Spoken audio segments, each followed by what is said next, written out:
You're listening to Real Life, No Filter, where raw emotions and real moments take center stage. No masks, no filters. Just honest stories about life, love, and everything in between. Get comfortable. We're about to begin.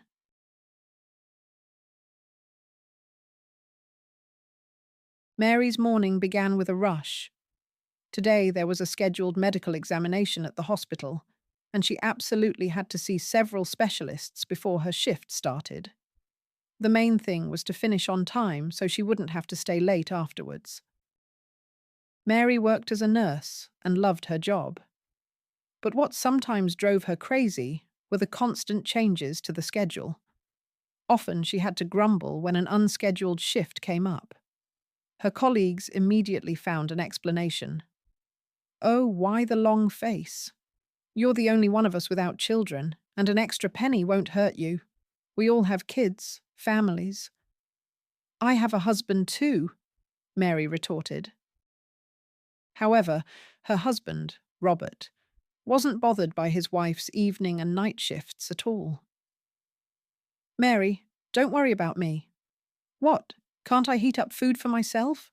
Or do I need a nanny to tuck me into bed? After all, I'm not a boy anymore."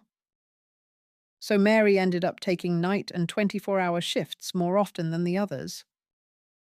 That day, the young woman managed to see almost all the doctors before her work shift began. Only the last one remained, the gynecologist. Mary was already getting ready to leave, pulling on her clothes, when she heard the doctor's words. "Everything is developing normally. I don't think there's anything to worry about. You just need to register for prenatal care as soon as possible. Quite a bit of time has already passed. Your age, you know, is no longer the youngest to be taking risks." Mary froze. She had absolutely no idea what he was talking about. "What do you mean? What development? Development of what? Do I have problems? Am I sick? Why do I need to register?" she asked the doctor anxiously. The gynecologist smiled. "My dear, pregnancy is not a disease. And can you call this a problem? You need to register so the doctor can monitor you. You're already 35, which is not young for a first birth. I'll write you a certificate. Take it to your local doctor." "I'm pregnant," Mary whispered, her eyes wide. The doctor began to show impatience. "And you didn't know? All right, woman. I have a lot to do. I've told you everything. You proceed on your own. And all questions should go to your doctor. Goodbye." Mary mechanically took the certificate, left the office, and shuffled down the corridor. Thoughts raced chaotically through her head. Pregnant? It can't be. They had been trying for so many years, they had long since lost all hope. This news simply knocked the ground out from under her. Well, yes, of course. She had noticed that her work coat had become a bit tight, but she hadn't paid attention to it, blaming it on an increased appetite. She thought she had just gained a little weight. Okay, that's understandable. But why the sudden, strong craving for food? Could it really be because of pregnancy? And also, she had completely forgotten about her period. When was the last time? Her memory failed her. Oh God, she's pregnant. She needed to make sure immediately. Mary hurried to the nurse's station. Her friend Chloe was sitting there on the couch, engrossed in her phone. "Oh, Molly, you're back. Why are you so pale? You look like you've seen a ghost." "Did something happen?" Chloe asked, looking up from the screen. Mary shook her head negatively, but then asked hesitantly, "Chloe, you don't happen to have a pregnancy test, do you?" Chloe was known throughout the hospital for her flightiness. She had romances not only outside the medical facility walls, but also inside. Feelings sometimes struck at the most inconvenient moments, and the girl didn't always bother with protection. That's why she always had pregnancy tests on hand. "Of course I do. You even ask, Chloe replied briskly, rummaging through a drawer. She pulled out a couple and handed them to Mary. How to use them? I hope I don't need to explain, Chloe joked. But Mary was not in the mood for jokes. With a serious expression, she took the tests, grabbed an empty specimen jar from the table, and headed to the restroom. A few minutes later, Mary stood in the restroom, clutching 2 tests in her hands. Both showed a positive result. She shifted her gaze from one to the other. 2 lines. Another 2 lines. Bright, clear, even. There was no doubt left. She was truly pregnant. It had happened just when she had finally let go and come to terms with the idea of not having children. Mary couldn't work that day. She wrote a request for leave without pay, citing poor health. She needed to go home immediately to share this incredible news with her husband. On the bus, Mary was nervous. Why was it crawling so slowly? It seemed like the whole world was conspiring against her. Finally, she reached home. Entering the apartment, she took out the test. Smiling, she headed towards the living room, clutching it in her hand, and lost her voice. An unfamiliar girl was sitting on their new sofa, covered with a throw, and Rob was hastily pulling up his trousers. His face was crimson, angry, and flustered. He clearly hadn't expected his wife to catch him in such a delicate situation. "What's going on here?" Mary said, barely audibly. "Nothing serious," Rob replied in a muffled voice. The girl just blinked silently, pale with fear. Who knew what her lover's wife might do? Maybe she'd start pulling her hair. Mary continued to clutch the pregnancy test in her fist. She suddenly realized that her fate had just taken a sharp turn. The ground felt like it had disappeared from under her feet. It became hard to breathe. Nausea rose. Rob took her by the elbow and led her to the kitchen. Turning around, he quietly said to his mistress, "Get dressed quickly." Mary automatically walked into the kitchen and stopped, looking at the bottle of wine and 2 glasses on the table. "Why did you come home so early?" her husband asked disapprovingly. Mary gave him a bewildered look. "I felt unwell. I was nauseous. And I took the day off," she stammered. Rob grunted and ruffled his hair. "You could have called, warned me you were coming home." Mary frowned. "I have to call and warn you that I'm coming to my own house. Why? So you could hurry your mistress out? Are you out of your mind? What is happening, Rob? What's wrong? Have you stopped loving me?" Rob avoided looking her in the eye. "No, I just relaxed a little. And don't you dare raise your voice at me. Don't embarrass yourself." Rob peeked into the hallway.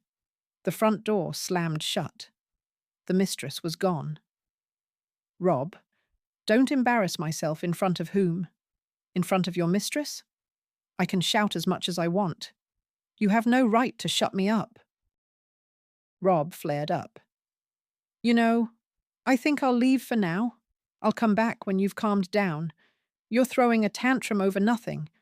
So what if I strayed a couple of times?"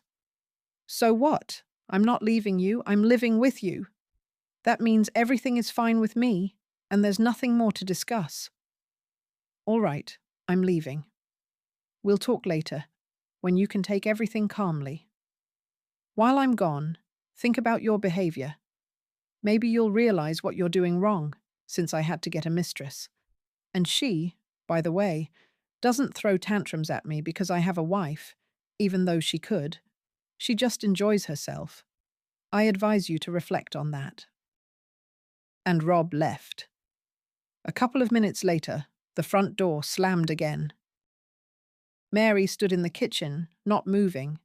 She clenched her fists. She felt something digging into her left hand. It was the pregnancy test. It was still clutched in her palm. And Rob hadn't even asked what it was.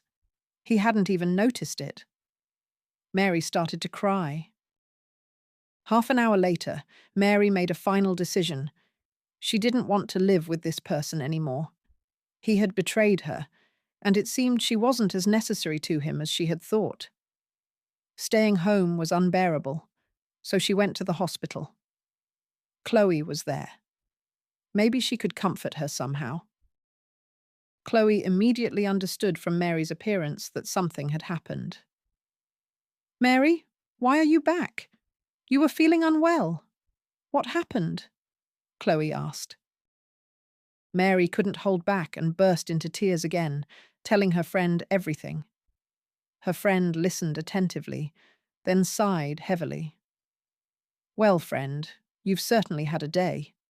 Finding out the most wonderful and the most terrible news at the same time is no joke. It seems your husband isn't particularly keen on having a child. Maybe you'll terminate the pregnancy?" Mary shook her head negatively. "What are you saying? No, no, I would never do that. I've dreamed of a child so much I won't give him up. He is my miracle. I'm going to file for divorce. I've already decided. I just need to leave Rob, move into my own apartment. How to do that, I don't know. If I go back home, he'll either start persuading me or making a scene. Being pregnant, I won't be able to handle his pressure. He might convince me to stay, and I don't want to. I can't live with him after everything he's done." Mary covered her face with her hands and cried again. Chloe thought for a moment, biting her lip and closing her eyes. Then she perked up. "Listen, let me help you. Or rather, not me, but Davy. It's simple." Davy was Chloe's brother, a good guy, cheerful, sociable. He got divorced several years ago when he found out his wife had cheated on him. When Mary met him, Dave was just after his divorce. She saw him often. He was always visiting his sister, and Mary liked talking to him. He was so smart, so courteous. One time Chloe told her, "Listen, I think Davy has his eye on you. He shows up at the hospital way too often for no reason, as if he wants to see you." "Don't be silly, Chloe. What nonsense. I'm married. He's not looking at me like that.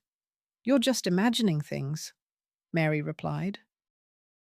Now Mary thought that Dave was the only one who could help her. Tomorrow her husband would be at work from morning till night. Mary and Chloe had the day off. Maybe this was really a good idea. They would have time to pack and move things to Mary's apartment.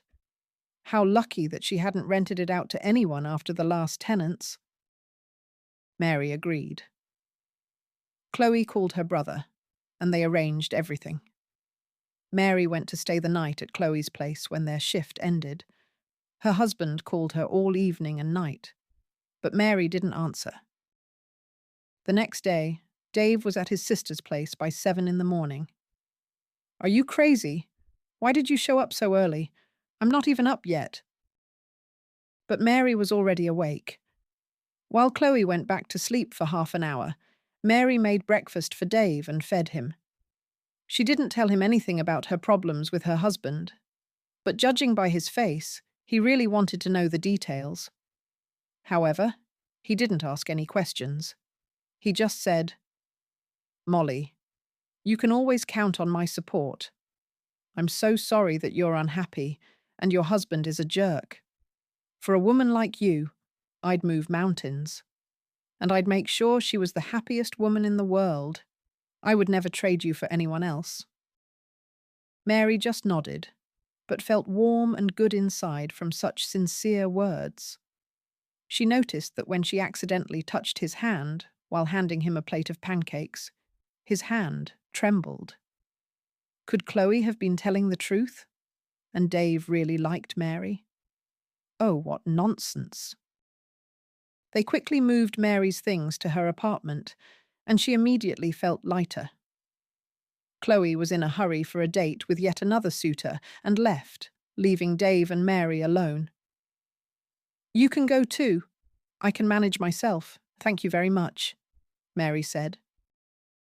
But Dave just rolled up his sleeves and replied, I'm not going anywhere until we finish everything. You shouldn't lift heavy things. I'll help. So, Chloe had told Dave about the pregnancy after all. Well, everyone would find out sooner or later anyway. They finished quickly together. Dave helped her a lot. He carefully offered his hand when she stepped onto a chair and got down. He moved furniture so Mary could wash the floors.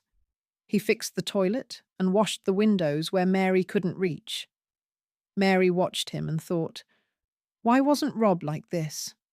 He had never helped his wife like this, the way a complete stranger was helping her now. When they finished, Mary said, "Thank you, Davy. You're a very good man. Your future chosen one will be lucky. I myself wish I had a husband exactly like that." Dave smiled. "So what's stopping you? I personally don't mind. Get your papers sorted with your husband quickly, and I'll propose to you. Will you marry me, Mary?" Mary was speechless. What kind of joke was this? Not knowing what to say, she decided to match his tone. "Dave, I'm very flattered. However, it's impossible. I'm pregnant by another man, you see. What kind of man would want to raise someone else's child? And I'm not going to get rid of him. So I'm sorry, but I can't." Dave said seriously, "But I'm not just any man, Mary. I will treat your child as my own. Don't compare me to others. I've been admiring you for so long, and now that you're leaving your husband, nothing will stop me from winning you over. Now you won't get rid of me that easily. I'll go now, but I'll come back tomorrow. You need a closet fixed. I'll be back with tools."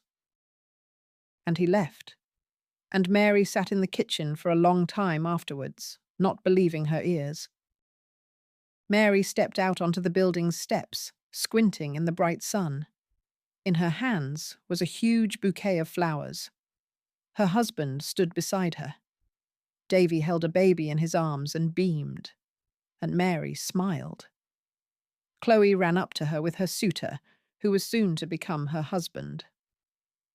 Finally, Chloe too had found her happiness. Chloe squealed, looking at Mary and her son. "Oh, what a cutie! Good heavens, he's so handsome!" Mary didn't say anything. She simply savoured the moment. Who would have thought that by divorcing Rob, she would find true happiness? She had married Chloe's brother. He adored Mary, treating her like a precious treasure, and he accepted the child as his own. "This is our son, Maisie. He is my son. I won't give either of you up to anyone, remember that," he told her, gently stroking her belly in her last month of pregnancy. Mary was happy. She didn't think about her ex-husband, just as he didn't think about her. His fate didn't interest her. Only one thing was important: her new family, her beloved, precious husband Davy, and their little son Leo. True love exists in this world.